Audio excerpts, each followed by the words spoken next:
Hello and welcome to another episode of the Great Reddit Expedition. It is I, your host, Ethan, and I am so excited for this episode because today we're going to be diving into r/IDontWorkHereLady. This is a fun and interesting subreddit about work stories, people who get misinterpreted as being an employee when they actually aren't.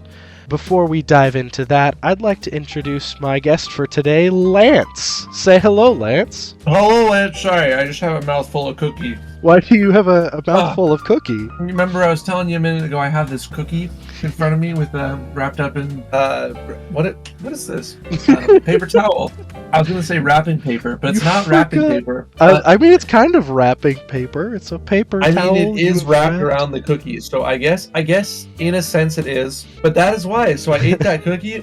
Let me tell you, that is a dang good cookie. I did not, however, eat the wrapping paper. I am ready for some Reddit stories. Awesome. Especially some. Oh, sorry. I've definitely been there. So, not working somewhere, and then they're like, "Hey, can you put mayonnaise on my burger or something?" I'm like, "Dude, no. This is Wendy's." Well, I guess they do that at Wendy's. They definitely do that at Wendy's. I was trying to think of another store, but it didn't happen. Well, for our audio listeners at home, Lance and I actually work at the same entertainment venue right now, so we have quite a bit to talk about when it comes to work stories.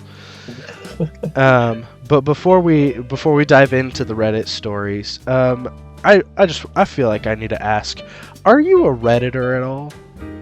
Oh, is that to me? Yes. I wasn't sure if that was like. Well, I guess I'm the only other one here. I wasn't sure if that was like a rhetorical question.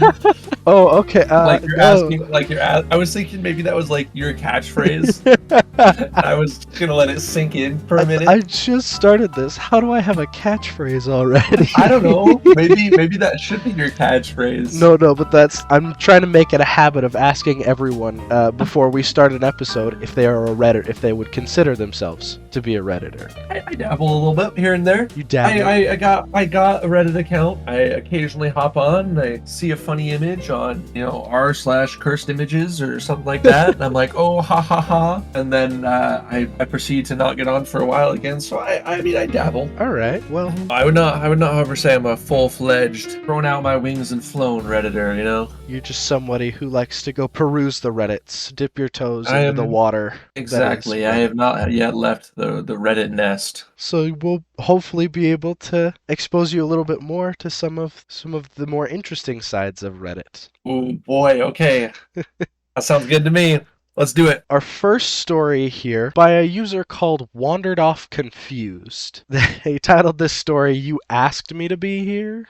I'm vaguely aware that there is a precedent to do some scene setting before these posts, but I think this will be more entertaining as the details are completed as relevant. Also, this was from some time ago, so it won't be verbatim, but as close as possible, and I have deliberately altered or obscured a few elements for animosity's sake.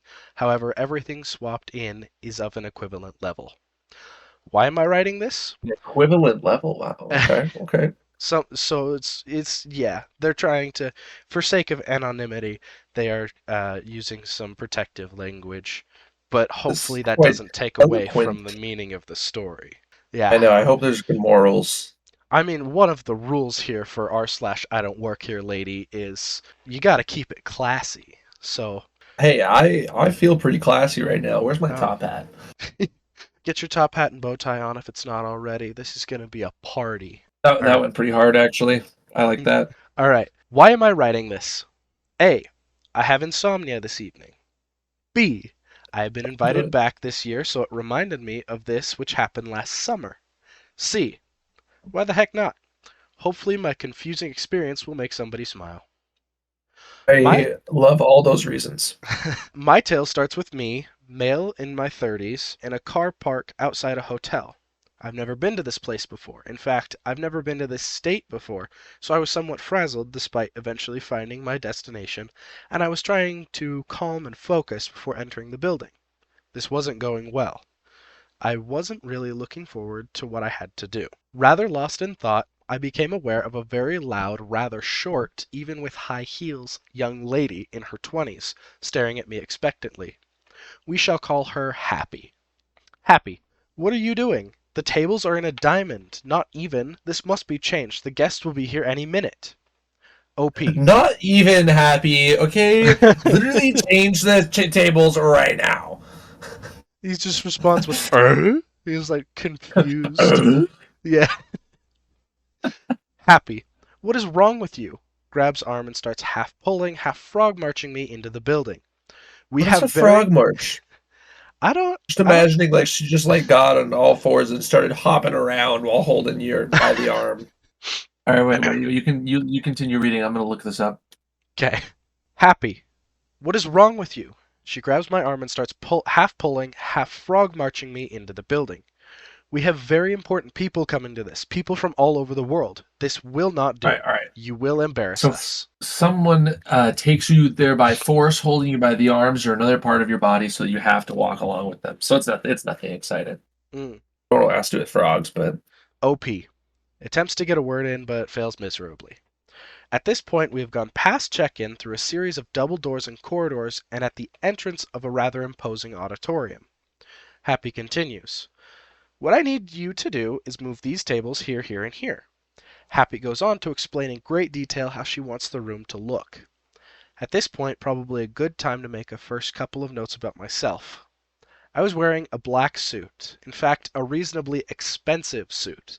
Not that it matters, as I do have the general appearance of the offspring of a garden gnome that got too amorous with a Valkyrie. So beard, whoa. heavy set features, incredibly broad but not particularly tall, or like every mover, door security, or general dog's body. The assumption that I am there to do things is well established and usually cleared up with happy to help if I can, but I don't work or have any control or I'm actually one of the guests. Therefore, the situation is not unknown and not too concerning. The next bit was slightly more odd. Happy finally finishes explaining. OP says, I'm really sorry, but I'm not a member of staff. I really don't think they'd be happy for me to move their furniture. Happy. I don't need excuses. Get on with it. We're paying you well, so just do as I say. I'm waiting for someone from Britain who is very important to the event. OP. Sorry? Happy. Why are you sorry? OP. Are you waiting for the speaker for this charity event? Happy. That is none of your business. She snaps on her heel, walking off. Just get on with it. At this point, I was rather dumbfounded. Mainly, and as the bouncer from a New York M&M store once told me, you sound just like someone from Mary Poppins. I What do they also got a bouncer at an M&M store? I don't know what relevance that has to the story, but he just interjected with another locked away memory. He just was like, yeah, this bouncer one time told me I was in New York and he told me that I sound like Mary Poppins. How crazy is that? Really went for the Yondu effect. I'm Mary Imagine Poppins, you're y'all. just going to the M&M store. You're like, man, I just want some of those mini M&Ms. And you go to buy them. You go walk in the store. And this big old dude, black suit. He's got an earpiece, black dark sunglasses on. He looks at you. He says, "ID." You say, "What? Sorry, I just want M&Ms." And he's like, "I'm gonna need a license for that." And then you get booted. And then he says, "Oh, by the way, you kind of sound like Mary Poppins." And then he leaves you in a trash can on the side of the street. Also, the That's fact that there's just a whole M&M store. That's pretty wild. But I mean, it's New York, so it's not too You've wild. never been to the M&M store before? No, don't you start telling me that there's an M&M store. There's an M&M store in Vegas, there's one in New York, and I know of one in London. There's at least 3 M&M stores. Well, now you know of four. Just listed that one in my 3. What? Oh, did you? Yeah, I was like not paying attention. All right, I see how it is. Okay All then. I heard was Vegas and London and nothing in between. Oh, I guess okay. using context clues of you saying that it was one of those three, I can fill in that was the middle one. So I paid perfect attention. All right, we'll jump back into the story now. Yeah, dive back in. I also speak in a very English way, using sorry as an exclamation as much as anything else.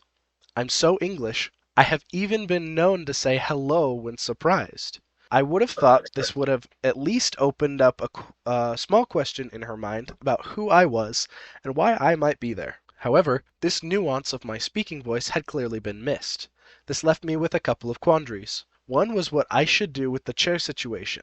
The second was whether I should go back to her, but was somewhat concerned as they had described themselves as important, and that is a very relative term. And three, I had no idea where I was again. Issue 3 was solved first when a very nice cleaning lady stopped and asked if I needed help. I didn't really know what to say and just asked if I could be shown where the front desk was. As I was just getting there, the CEO of the particular charity running the event hustled over to introduce herself in person and thanked me for being there. We were quickly joined by 2 or 3 colleagues who we both knew, mostly through video chat, and the whole chair issue rather floated to the back of my mind. That was until Happy. Ahem, what do you think you're doing? The group stops talking and all turns toward her. Happy. Those tables aren't moved, and as you can see, our guests are here. I want to speak to your manager. I want them to know how much you've let us down, and I want a discount and an apology. The entire group is confused at this point. OP, looking embarrassed. To be fair, my natural way of being, and I did think, oh, this is. He has it written as OP, but then instead of using like a little asterisk to note that this is something that he's not saying out loud, he used like a quote just to clarify. He's saying that he looks embarrassed, but to be fair, that's his natural look, and he should have resolved it sooner. Happy grabs arm and starts to pull me toward reception and loudly exclaims for the events manager. Charity director. Happy! What on earth are you doing? Please unhand Lord OP. The room goes very quiet, or at least it felt like it did. Happy. Lord OP? Charity director. Yes, Lord OP has come from specific charity to be the keynote speaker. Turns to OP. I am so sorry, I cannot apologize enough. OP. Raising my hand. It's fine. I know how stressful these big events are. Happy is just staring. The director turns back to the group, leaving me a space to join. Happy. Wait, what? Why are you pretending to be the speaker? The group turns and looks again. Happy says, This is ridiculous. I'm going to find your manager. The director says, No, Happy, this really is Lord OP. Happy. Why didn't you say that earlier then? OP. You didn't really give me the chance. Happy. But you should have. OP.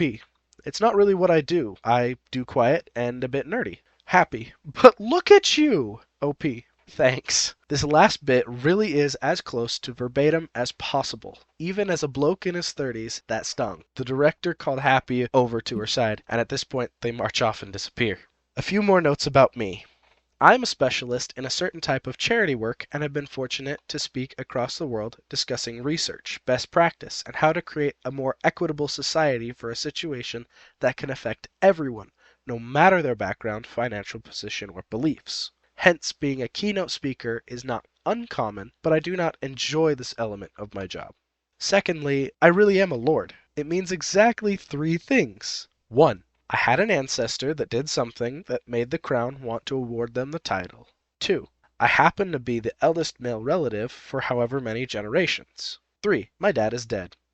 That is it. No money, no Hey, special schools. that's some nice requirements there. It Here's your seems dad. pretty easy. Hey, your grandpa did something pretty cool. All right, Lord. You just get the title of lord right there. Just because your grandpa did Yeah, something right. cool and you have no dad. And you also happen to be the Yep. Yep. oldest. Oh, and the oldest. Yeah, I was gonna say there's one more, but I don't remember what it was. Just a tiny caveat for anyone who thinks that they can be a lord, but they are the baby. Shout out to those middle children out there who will never be. All right. No money, no special schools, just a random piece of trivia that Americans really seem to lap up. I should note I actively hide this when I'm speaking at home because in the I hate UK, the fact that he acknowledged the fact that Americans lap it up because we just went off about it. yeah, isn't that crazy? Dang, Dang, we just got called out so hard. we are those Americans. We. We are those Americans. I should note I actively hide this when speaking at home in the UK as it has the opposite effect. I didn't see Happy for some time. I wondered if she'd either been sent home or gone into hiding. I had already decided to Went make into sure it hiding. didn't have any long-term issues for her, as these events are really stressful. That wasn't necessary. After I gave my speech and listened to the other main speakers, I excused myself for a few minutes to the back room to hyperventilate. Okay, bit of an exaggeration, but I always need a few quiet minutes between speaking and mingling at lunchtime when people inevitably want to have a chat. Anyway, Happy is sitting back there. OP. Oh, hello, how's the event going? Happy. Seems to be going well. I need to make sure the lunch arrives on time. There's a bit of an awkward silence. Happy. I'm so sorry for mistaking you for someone else. I should have known who you were. OP. Why? Happy. Because it's rude? OP. Why? Happy. It's not very organized. I thought I had memorized everyone. I can't believe I forgot the main speaker. I had all the photos and everything. OP. Photos? Happy. Yes, you were all asked to send photos for the program. I open up my program. I point to the charity oh, sorry. Happy points to the charity logo where the face should be. I didn't send you a picture. I forgot, I say. Happy. You what? Why didn't your secretary send one? OP. I just laughed. You were dealing with me directly. I forgot. Happy. What? OP. Yep. Tiny but powerful charity. And organized To about say these this is things. this is where he reveals that he actually is the janitor and that he totally was faking being the speaker just to get out of putting up the tables. It's like, With haha, you got pranked. he throws off his disguise in a dramatic fashion, like throws it over the shoulder in this massive flourish, and it's just like it was me, the janitor, the whole time. He's just wearing like the coveralls. He's got like a dirty rag hanging out of one of the pockets. He's just like, it was me. Bolts You just off. gave such an inspiring speech, though. What in the world? He's like, public speaking has always been a strength of mine. Ha ha ha. Public speaking has always been my passion. OP says, yep, tiny but powerful charity and organized about these things is not my strong point. Happy starts to laugh. So I didn't have a chance then? OP, nope. We all laugh. Happy suffered no repercussions and was given a very nice bunch of flowers at the event. I got incredibly merry at the evening, due on their dime. I hope this silly little story makes someone's day, and I shall try and now sleep. Let's go. Getting sleep. After telling that whole story, he's like, alright, bedtime. Just rolls over. He's You know what? I felt bad for Happy in the beginning, but like coming up on the air at the end, I'm glad it had a happy ending for her because absolutely stressful event for sure. But right. also that is really funny. It was really funny. I, Like I it was wonder pretty I good. wonder I wonder if Happy ever did find the person who was supposed to be there helping her, Yeah, I don't or if they know. just straight up never showed up. She's just sitting there in the back, like, yeah, I should have known. But my own employees, I have no idea who they are. I have no idea if any of them actually work here. Uh, I don't even know if I have employees to be honest. It's like, is this a company? What am I doing here? Am I working here? She's like waking up from the Matrix and just doesn't know it yet. I just got blue pilled. I love that she just like instead of being red pilled and being brought out of the Matrix, she decides to take the blue pill and stay, but just be confused about her job the whole time. Because the Dude, you blue just got blue pilled so hard. What? oh Well, I liked that story. That was a it good was one. pretty right. I like that one. That's I like that that's one. I feel like it wasn't too bad. Like she obviously was very confused, but like as far as like the repercussions go or anything, there wasn't. It kind of worked out for Yeah. everyone. I feel like in a lot of these stories, there's usually like a Karen or somebody who's just like, "Well, Yeah. you work here. Just tell me where I can find this thing, or tell me do this thing for me." And it's like, "But I don't work here," and it's like escalates. It just And escalates they're to like, something. no, you do. Yeah, this one was You're just like, like, oh, well, then pay me. Throw me on payroll. this one was just like, "What? But I thought you were." And then she gets a talking to by the director, and she's like, "Oh, okay, I understand now. I won't make that mistake again." Like Yeah, yeah. This it's one, this pretty one was nice. harmless, a wholesome resolve. All right, well, how about we move on to the next story then? Let's do it. I'm ready. All right, this one is titled, "I know it's your number, but." Oh, It's from Billiam201. Another post on here reminded me of this one. Some time ago, my girlfriend and I, now my wife of more than 15 years, had just moved in together and had to set up all of the things: cable, internet, phone, etc. We got our home phone number, our two cell phones, and we were off to the races. Almost immediately, we start getting calls for an establishment that does custom framing or various other art related things. Let's call them Expo for Art. Of course, we had caller ID and we had friends that would call us, but inevitably, if we didn't recognize the number, it was someone wanting to find out if their order was complete, or their frame was done, or what their hours were, or 1,000 other questions. I'm sure anyone else who had this happen will recognize this exchange. He picks up the phone. Sorry, that's no longer their number. This is a residence. Yes, I'm sure. No, I'm not giving you my address. I don't know their new number. Yes, I have a phone book, but so do you. Eventually, after 1,000 of these and changing the message on our answering machine to say this is not, I repeat, not Expo for Art. If you are trying to reach Expo Art, please hang up, look up their number, and try that because we aren't them. If Eventually, you if you're trying to reach them, go do that. Get off my line. he's like, go look up their number, and I'm sure the person on the other end is like, well, I just did. I just looked up their number. This is what they gave me. Quick interjection with a little side story. Uh huh. When I first got my phone number years and years ago, I have a different phone number now, but the phone number I had then for years, I got texts asking for, we'll say Bill, because I don't remember his name, but at first it was 2 or 3 times a month, and then it went down to like 2 or 3 years after I got the phone number, which surprised me because I hadn't gotten them in a while. I'd get a ton of texts saying, "Hey Bill, can we meet up this weekend and you come fix my boat?" It's like, sorry, this isn't Bill. Hope you can fix your boat though. Over and over again, I'd get these texts for years about Bill fixing boats, and I wasn't Bill, nor can I fix boats, but they were offering to pay Bill pretty well. They're like, give you such and such money if you fix my boat. And I'm like, I can't do that, and I'm not Bill, but if I ever figure out how to fix a boat, I'll get in touch with you. All right, keep going. Eventually, I got my gazillionth call, and I asked the person on the other end of the line where they keep getting this number. They said, well, it's printed on my receipt. I guess I'll just call this other number. Any chance you could give me that one? I call it. Hello, Expo for Art. You guys are still giving out my phone number on your receipts. Yeah, so? Well, stop it. It's been at least a year since you've had that number. At least, like, cross it out or something. No, that's a pain in the butt. I'm not making my employees do that. So, you're the manager? I'm the owner. Let's see if I have this right. What was your name again? Let's call him Fred. You, Fred, have decided that it is too inconvenient to cross my home phone number off of your receipts, so you're just going to keep giving it out. Yep, what are you going to do? Sue me? Maybe. Whatever, I got stuff to do. Bye. I called a lawyer, and I didn't really have a leg to stand on. I went to the store and I asked for Fred. The employee said, Fred's not here. He's hardly ever here, really. Do you want me to call him? I responded with, no, I'm fine. I know this is going to sound odd, but is there a chance I could see one of your receipts? The employee picks up a receipt book and she shows it to me. Sure enough, it's got my phone number at the top above another one. I say, I thought so. I couldn't get you at the other number. Some guy yelled at me, and I didn't have my old receipt, so I had to come down here. She responded with, we've been having that happen a lot. Ever since Fred decided we didn't need 2 phone lines, but he just bought like 20 boxes of these receipt books and business cards, and he's too cheap to buy more until they run out.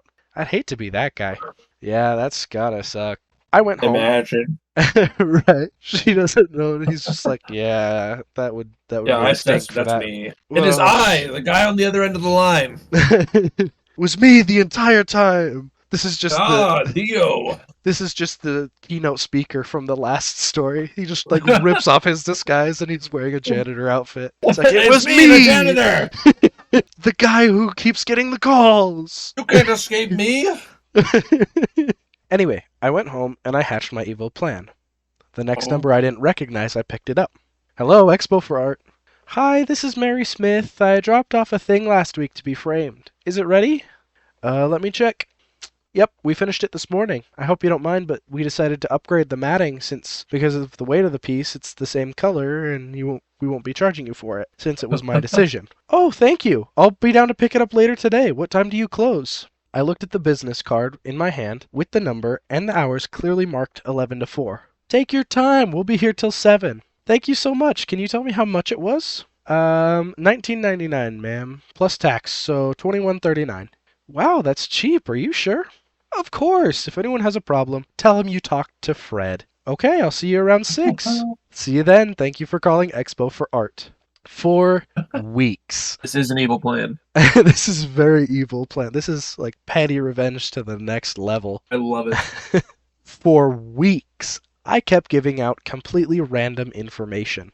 How much is a 36-inch by 48-inch matted frame? Well, let's say it's $24.99. Wow, that's cheap. How much to have it done custom? How do they want it? Custom is an extra $10, so $34.99. Wow, that's cheap. I'll be right down. What was your name? Fred. See you in 10 minutes, Fred. How much to have the entire front page of the New York Times from 9/11 mounted and framed? $33.99, unless you want our special proprietary newspaper frame and mat service. Only $49.99, guaranteed for life, only at Expo for Art. Tell them Fred sent you. I can only imagine the number of upset people who showed up to pick up their orders that weren't ready. And when they finally were, they were given a price way higher than what Fred had told them over the phone. Eventually, someone let slip that they called the number on the receipt. And that's what Fred had told them. Fred was not happy. Pick up the phone. Hello, thank you for calling Expo for Art. This is Fred. You're not Fred! I'm Fred! Are you trying to put me out of a business? Why, Fred, whatever do you mean? Someone has been giving prices to my customers and telling them their orders are in when they're not due for weeks. Well, Fred, who called them? Nobody called them. They called us. Then what's the problem? If someone called you and got pricing information, that would seem to be your problem. They didn't call me. They called you. Well, how would that happen? Your number is on my receipts and my business cards? My, it seems to me there's a very simple solution here. Take my number off your receipts and business cards. Do you have any idea how much promotional materials cost? Is it more than it costs to do these jobs for the prices you're quoting? Is it more than it costs to lose customers? Or less than that? This is extortion! Call it what you want, Fred. The choices and consequences are entirely up to you. A week later. I love this. This is great. Isn't it? A week later. Hello, Expo for Art. This is Fred. I've ordered new receipt books and cards. Can you please stop it? Sure.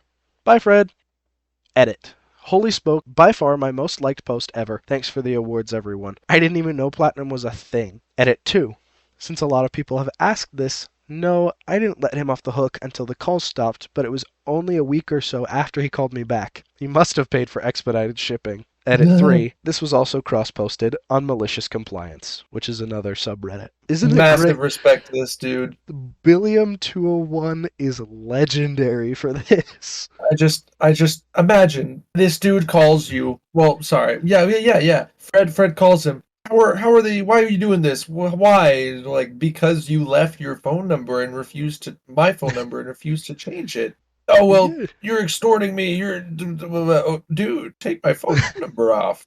He was so diplomatic at the beginning. He tried everything. He was like, I will do this the polite way. I will take it to a legal matter. I will do whatever it takes before it starts to harm you and your company. And then when Fred didn't want to cooperate, he was like, all right, the rest of And this we're is gonna on do this you. the fun way. Now deal with the consequences. Yeah, no. I have not had a work story like this, but I would love one just because this is like the kind of thing you would tell around the Thanksgiving table, right? This is like something you'll be telling. Much better than the politics talk at the news at the Thanksgiving table. Right? It's either politics or football. No, I'm going to tell my story where I got Fred to change my number. Doesn't sound as That exciting sounded when you put it like no, that. it sounded a lot It- cooler in my head. We'll do this one. This one's a wholesome one. So this one's a lot shorter than the other two, but it's pretty good. From Cypher 282, they call this story, Wait, I'm just a student. Alrighty. My high school had red uniforms and lanyards, and I liked to clip my keys to the lanyards, so I never took it off. Well, guess who else had red polos, khaki pants, and black shoes? Target employees! After school, I'm browsing Target when an elderly woman comes up to me and says, Hey, can you help me find this? I notice her service dog and her thick glasses and realize she's legally blind. I assume she can at best see my blurry form and just by the colors think I must work here. Oh no, I was too embarrassed to say no, so I looked at the item and made a mental list of where I might find it. Home? Kitchen? No, this was specifically an office item. I gave her my best customer service voice and said, Of course, I'll help you. So I did. I even called an employee to explain that she might need assistance upon checkout. The lady then said she'd like to speak to a manager.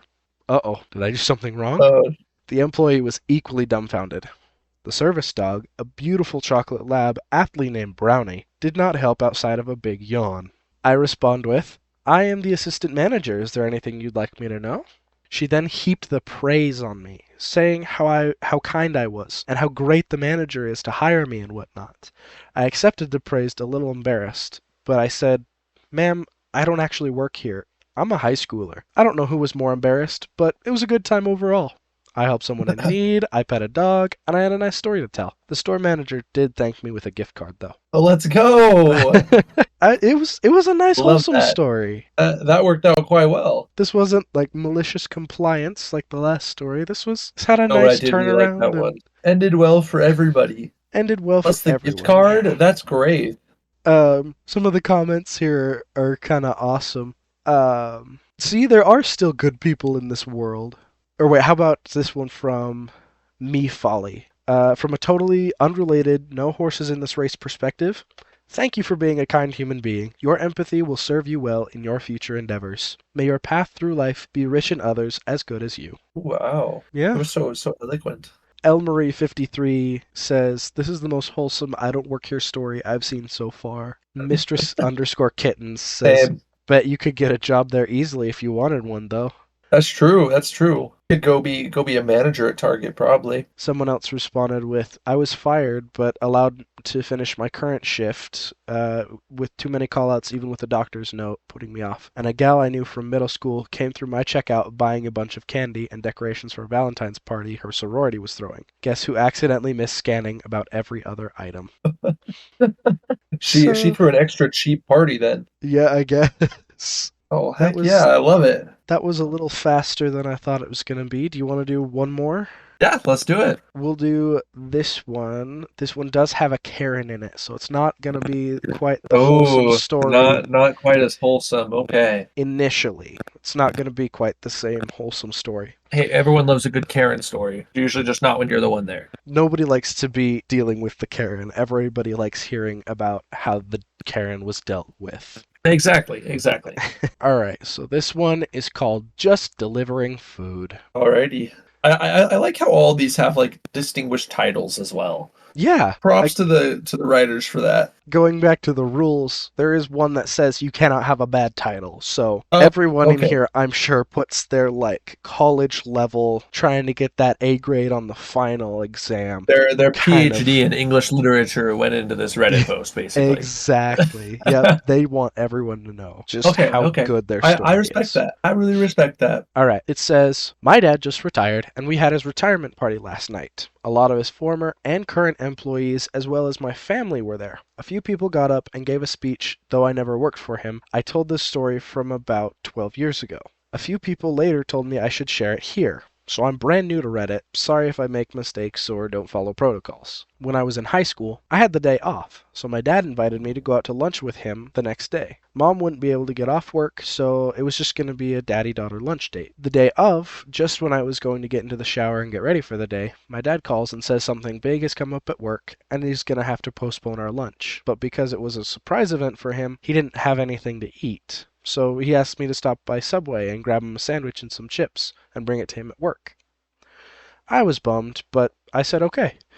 Instead of the nice sweater skirt combo I had planned on wearing, I put on a pair of old ripped jeans and a black t-shirt with a giant Nike logo across the front, as well as putting my hair into a messy ponytail under a black and red baseball cap. I picked up his food and drove off to his work. He owned and operated, which sounds weird to put those into past tense after all these years, a hardware and garden store. I got there, went to his office, and saw him behind the glass on the phone, with lots of papers around him. He looked frantic on the call and shuffling through the papers. I knocked on the glass and held up the bag with his food. When he saw me, he gave me a thumbs up and then jerked his thumb over his shoulder towards the employee break room, so I went there to put his food in the fridge. When I got there, there were two warehouse employees there. We'll call them Tom and Dan. And they told me that their biggest supplier had suddenly and unexpectedly gone out of business that day. Yeah, that doesn't make sense. Tom and Dan. Dad was trying to see if he could snag any leftover inventory they might have, as well as looking for a new supplier. We also made some idle chit-chat before I put Dad's lunch in the fridge and walked out the door. This is when the main villain of the story stepped in. I'll call Oh her no. Karen, as that seems to be the norm around here. I got maybe two steps up Shout out to any Karens out there who aren't Karens, but Hey, they still Karen. they still have people mistake them for it.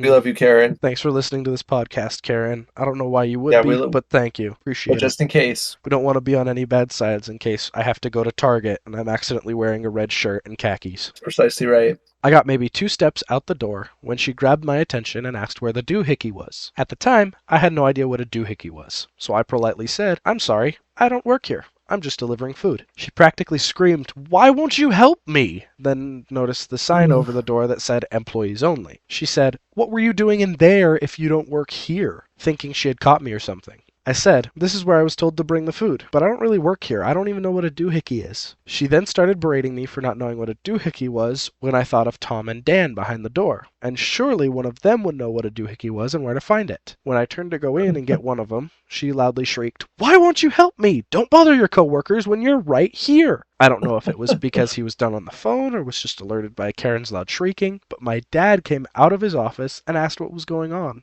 Karen quickly spoke up and said, "I'm trying to find a doohickey and she won't help me." Dad looked at her and said, "I'm sorry, but she's just delivering lunch. She probably doesn't even know what a doohickey is." I then told my dad that I had tried to get Tom or Dan to come out and help her, as I had no idea what a doohickey was. Karen's response was to tell Dad, "You should train your workers better."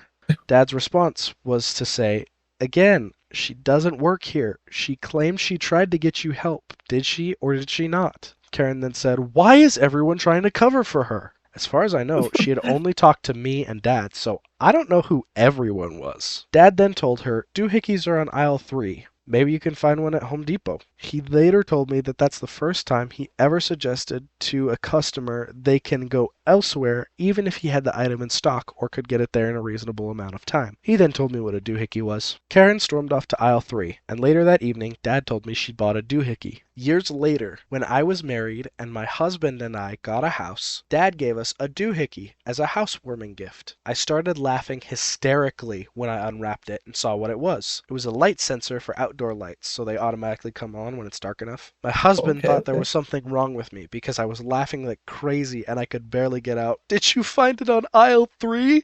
Or did you have to go to Home Depot?" So Dad is officially retired now. My older brother is taking over, and I know where to get a doohickey should I ever need one. Aisle 3 or Home Depot. Aisle 3 or Home Depot, baby. That's the place. That's the place. Oh my gosh. Everyone got the doohickeys, so it all ended okay. Part of what I do in this podcast is I try to go through the comments and, read what some of the people add. Okay. But aside from the last post, there aren't really any comments besides the generic, "Oh, wonderful story. Oh, good job. Oh, that's awesome. Got your retribution.